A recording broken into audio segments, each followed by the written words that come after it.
सवाल है कि बाज लोग कहते हैं कि कुरान को समझने की कोशिश ना करें क्योंकि इस कुरान को समझने के लिए 14 उलूम की ज़रूरत होती है और अगर इन 14 उलूम के बगैर कोई कुरान को समझने की कोशिश करता है तो वो गुमराह होने के इम्कानात ज़्यादा रहते हैं। तो जवाब इसका ये है भाई कि कुरान को हुदल लिन्नास कहा गया है, यानी लोगों के लिए हिदायत है।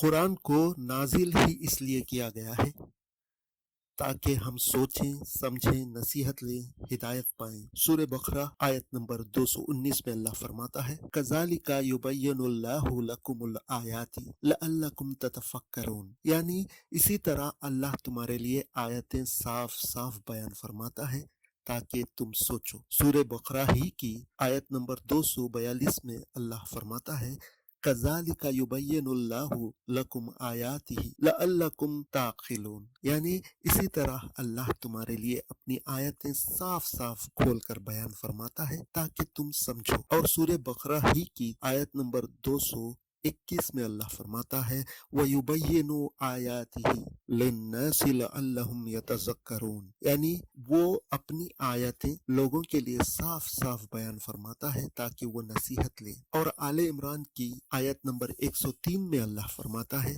कज़ालिका युबय्यिनुल्लाहु लकुम आयातिही लअल्लकुम तहतदून, यानी इसी तरह अल्लाह तुम्हारे लिए अपनी आयतें खोल खोल कर बयान फरमाता है ताकि तुम हिदायत पाओ। सूरह माइदा की आयत नंबर 80 पर 9 में अल्लाह फरमाता है, कज़ालिका युबय्यिनुल्लाहु लकुम आयातिही लअल्लकुम तशकुरून, यानी इसी तरह अल्लाह तुम्हारे लिए अपनी आयतें खोल खोल कर बयान फरमाता है ताकि तुम शुक्र अदा करो। तो मालूम हुआ कि उलमाए सू का ये कहना कि कुरान को समझ कर पढ़ना सिर्फ उलमा का काम है, बिल्कुल गलत और फरेब है। अल्लाह ने अपनी आयतों को साफ साफ खोल खोल कर बयान फरमाया ही इसलिए है ताकि हम सोचें, समझें, हिदायत पाएं और शुक्र बजा लाएं। फिर भी कुरान को बगैर समझे पढ़कर उलमा पर भरोसा करके बैठ जाना अल्लाह की नाफरमानी करके गुमराह हो जाना है। हकीकत तो यह है कि कोई भी पैदाइशी आलिम नहीं होता,